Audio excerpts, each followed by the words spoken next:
nggak kuat nyalip, jangan dulu, nggak kuat nyalip, ini nggak kuat nyalip, jangan dulu gitu. Terus selalu kayak gitu tuh ketika kita mau nyalip, ketika Mas Rem mau nyalip tuh kayak mikir dua kali, nyampe nggak ya, kayaknya nggak ada, udah mundur dulu ya.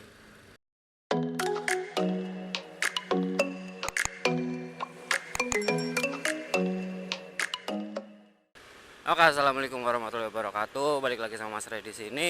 Kali ini jam berapa nih? Masih pagi banget loh. Jam 6.30. Mas Ray aja belum sarapan. Makhluk-makhluk yang harus sarapan.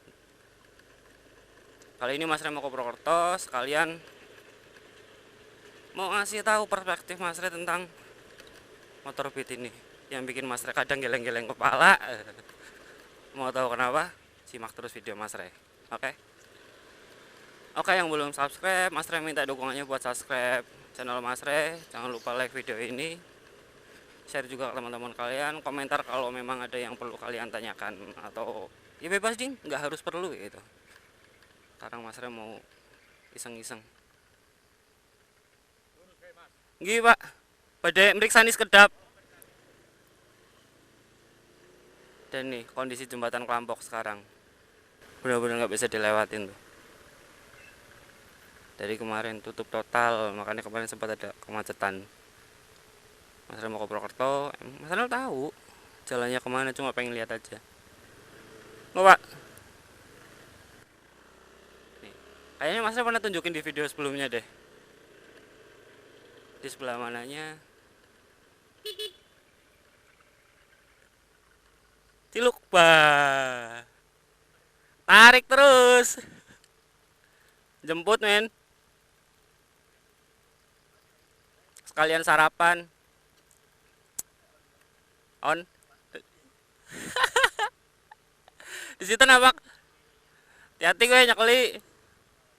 Box setrum. Itu ketemu teman Mas Ray. Temen satu PT, sama-sama satu bagian. Oke. Kenapa jembatan Klampok ditutup? Karena emang lagi perbaikan. Kalau nggak salah tanggal 1 sampai tanggal 8. Dan sekarang baru tanggal 5. Makanya sekarang jalurnya dialihin lewat sini. Lewat sana bisa, tapi karena Mas Ray biasa lewat sini, udah lewat sini aja. Lewat jembatan yang waktu itu Mas Ray pernah bahas apa ya? Yang surat tilang kalau nggak salah deh. Nah, sekarang Mas Ray mau lewat sini lagi karena memang jalannya cuma lewat sini kalau buat roda 2. Kalau mau muter Banyumas kan kejauhan. Lewat sini nggak apa-apa. Terus kembali ke topik, kenapa Mas Ray bisa bilang geleng-geleng kepala? Mas Ray kaget lah, edan wo. Kagetnya kenapa? Iri tepol. Asli. Tapi ini perspektif pribadi ya. Alasannya kenapa Mas Ray bilang irit karena perspektif pribadi.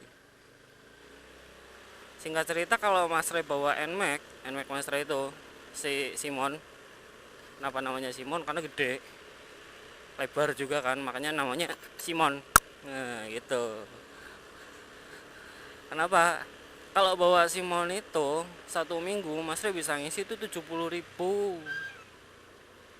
Bener-bener 70.000. Itu pun kadang nggak nyampe hari Seninnya. Tapi kalau pakai ini, wih macet men. Kembali ke topik, yaitu yang tadi Mas Ray bilang, kenapa Mas Ray bisa geleng-geleng bilang bahwasannya Beat ini tuh irit, karena perbandingannya tuh hampir separuhnya bawa NMAX men. Kalau Mas Ray bawa NMAX ya, itu 70.000 tuh cuma buat seminggu. Itu pun nggak tahu tuh di bawah Purwokerto nyampe apa enggak. Tapi 70.000 itu perbandingannya 5 liter ya, karena Mas Ray pakainya Exxon. 5 liter kurang dikit lah, anggap aja 5 liter, karena 4,96 apa 4,95. 5 liter, lah ini 30.000 plus bisa nambah ke Purwokerto. Ini 30.000 berarti 3 liter tuh, 3 liter banding 5 liter. 3 liternya aja masih unggul karena masih bisa buat ke Purwokerto sekali. Tuh yang bikin Mas Ray geleng-geleng kepala. Kok bisa seirit itu? Sebenarnya bukan ini yang seirit itu ya, tapi lebih ke arah kayak NMAX ku yang boros banget nih. Kok bisa NMAX ku seboros itu ya? Akhirnya karena kebiasaan bawa NMAX, bawa ini tuh kayak woi jeglak men. kaget, iritepol, edan. Vario ini juga irit nih, dulu mas saya pernah bawa, ini juga irit, tapi ya hampir sama lah. Produk Honda tuh matic kecil-kecilnya irit loh, luar biasa. Dan di situ makanya mas Re ini minjem nih motor nih, ini udah 2 minggu nih mas Re pinjem, hari ini mau dibalikin. Dan dari tadi kita cuma bahas iritnya tok ya, kelebihannya dan kekurangannya ya pasti ada menurut perspektif mas Re. Kalau yang jelas yang tadi kan menurut mas Re kan kelebihannya irit banget, karena perspektif mas Re yang biasa bawa motor sendiri itu si Namek. Terus kekurangannya yang paling berasa buat mas Re, nggak tahu posisi riding atau apa ya. Kalau cuma jarak 15-20 kilo itu enak sih, enak kecil. Tapi kalau udah nyampe 30 kilo, 30 kilo masih enak lah. 30 kilo bolak-balik berarti berapa? 60 ya. Kalau udah mulai 40 ke atas tuh kayak pinggangnya rada capek gitu loh. Pinggang nek jarene wong Jawa ki boyok. Bagian pinggang tuh kayak rada pegel. Beda aja, apa karena posisi stang yang terlalu sempit, juga posisinya turun banget ya, posisinya turun. Tapi kayaknya ini nggak turun Vario sih, saya ingat mas Re kalau Vario yang 125 150 tuh lebih turun lagi. Apa karena posisi ininya, atau emang karena joknya yang apa ya, nggak lebar, mas Re cuma kayak ngerucut tok gitu loh, kecil loh. Secara bokong mas Re juga lumayan kan, ya emang nggak gendut tapi juga nggak kurus-kurus banget gitu loh. Jadi kayak nggak tertopang sempurna aja gitu rasanya. Itu bikin kayak boyok neneng apa ya namanya, pinggang. Bikin pinggang tuh capek, kayak gampang banget capek gitu loh rasanya. Kayak mas Re tuh suka motoran ya, tapi kadang kalau udah berangkat terus pulang ke PWT, pas pulangnya tuh kayak ih males banget, capek. Tapi ya semua itu kok cover sih sama iritnya itu loh, edan, irit pol. Masa udah bolak-balik PWT bisa 2 liter, lah ini seliter paling lebih dikit. Yo aduh kaceke men. Yang kedua, kekurangan yang paling kerasa banget nih tuh, bagian kaki nggak bisa geser-geser, udah fix mandek nih kono. Kalau di depanin kayak gini rasanya aneh, tapi kalau kayak gini yo susah juga. Dalam artian kayak decknya tuh kok kecilan. Maaf ya, maksudnya mungkin kaki mas Re yang kegedean, bukan decknya yang kekecilan. Mungkin buat kebanyakan orang ini pas, tapi kalau buat mas Re ini jujur kekecilan sih. Jadi kayak nggak bisa gimana loh, mau kayak gini tuh harus keluar, kayak kurang enak aja gitu, nggak leluasa, udah fix di situ. Dan sininya kan sempit nih ke belakang nih, jadi ya udah berhenti di sini. Untuk informasi, kaki mas Re itu sepatunya ukuran 43, 44, 45, tapi kebanyakan 44 sama 45. 43 cuma merek-merek tertentu. Lah itu tuh kayak sempit banget, nggak ada ruang gerak. Mungkin emang karena sepatunya kegedean ya, tapi kalau buat mas Re ya rasanya seperti itu. Wah mantap nih beatnya. Sayang mas Re nggak bawa Namek yang model kayak gitu, nggak bisa klakson ya, paling itu. Terus lagi nih satu lagi berasa banget ketika kamu mau nyalip bus. Contoh nih kayak mas Re berangkat kerja, jalannya rame, lah itu ada bus depan, mau disalip tuh susah banget. Karena posisi jalannya rame, busnya juga nyalip-nyalip kan, namanya bus gede, tau lah kalau bus di Indonesia kayak apa kan. Itu salip, akhirnya cuma bisa ngekor toh. Dan giliran ketemu jalan yang sepi, harusnya bisa kan disalip kan.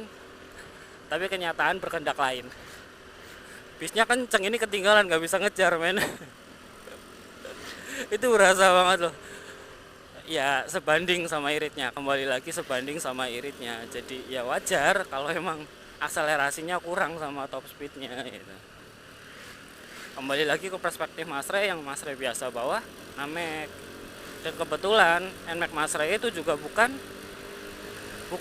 bener-bener standar lagi, udah dari dealer. Tapi udah ada beberapa apa namanya ya, kalau penyempurnaan enggak sih, udah ada beberapa part yang diganti.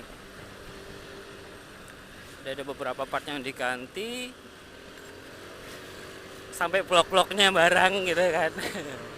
Akhirnya itu enteng, akselerasinya enak, dan biasa bawa itu seketika bawa ini kayak jelek, nggak kuat nyalip, jangan dulu, nggak kuat nyalip, ini nggak kuat nyalip, jangan dulu gitu. Itu selalu kayak gitu tuh ketika Mas Rem mau nyalip tuh kayak mikir 2 kali, nyampe nggak ya, kayaknya nggak ada, udah mundur dulu ya. Ini tuh enak kalau di bawah ya sampai 70 lah speedometer bawaan ini ya, sampai 70 tuh enak. Tapi kalau udah 70 ke atas kayak gemerengseng apa ya bahasanya, jadi berasa panas aja mesinnya. Ketika mau ditarik berlebihan tuh kayak kasihan, janganlah, udah nyantai aja, lagian ngapain kenceng-kenceng gitu. Sadar diri akhirnya. Apa memang karena cuma beat ini, apa beat semuanya ya? Tapi kadang kalau lihat beat di atas 80 km/jam itu kayak suara mesinnya kan gereng banget ya. Gereng apa ya masan? Panas gitu loh. Di telinga aja kayak kedengeran panasnya. Bisa dirasakan, maksudnya bukan kedengeran. Bisa dirasakan panasnya. Salah ngomong Mas Rey. Mas Rey mau belok dulu ke Lingga Mas. Kok lampu merahnya diterobos? Iya, salah. Tapi ya gimana. Jangan ditiru. Dah, intinya jangan ditiru ya, gitu aja. Itu kayak gemerengseng, panas lah. 50, 60, 70 itu masih enak, tapi kalau udah 80 pas berhenti itu kayak wih, sepanas ini gitu. Nggak tahu sih ya, itu emang cuma beat ini aja apa beat yang lain juga kayak gitu. Karena mengingat umurnya sudah 6 tahun. Beat ini nih 6 tahunnya masih irit. Lo NMAX ku 3 tahun ya wis boros. Karena pola, ya kembali lagi karena Mas Ray yang usil. Mungkin kalau standar ya tetap boros. Garing canda. Paling segitu aja dari Mas Ray. Kurang lebihnya Mas Ray minta maaf. Buat kesimpulan di akhir video ini, yang jelas satu kata buat beat ini, irit men, asli irit. Menurut Mas Ray, perspektif orang kan beda-beda ya. Mas Ray objektif aja lah, karena kan kebiasaan Mas Ray bawa yang boros. Akhirnya ketika bawa ini kaget sih iritnya. Selebihnya kalian yang tentukan sendiri. Bila ada salah tutur kata Mas Ray minta maaf. Ini pendapat pribadi Mas Ray tentang beat yang ini nih, bukan beat yang lain. Yang ini, dan perbandingannya, kenapa Mas Ray bilang irit, perbandingan sama si NMAX milik pribadi juga. Nah paling gitu aja dari Mas Ray. Selebihnya Mas Ray minta maaf. Kalau memang kurang ya kalian bisa tambahkan sendiri di kolom komentar. Kelebihannya, kekurangannya, apa yang kalian rasakan selama ini ketika naik beat seperti ini. Buat yang belum buat yang belum subscribe channel Mas Ray minta dukungannya buat subscribe channel Mas Ray biar Mas Ray makin giat juga buat bikin video. Jangan lupa di like, komentar, apa yang perlu kalian tanyakan atau perlu kalian tambahkan silahkan tulis di kolom komentar. Selebihnya Mas Ray pamit undur diri. Wassalamualaikum warahmatullahi wabarakatuh. Mantap tuh fixannya.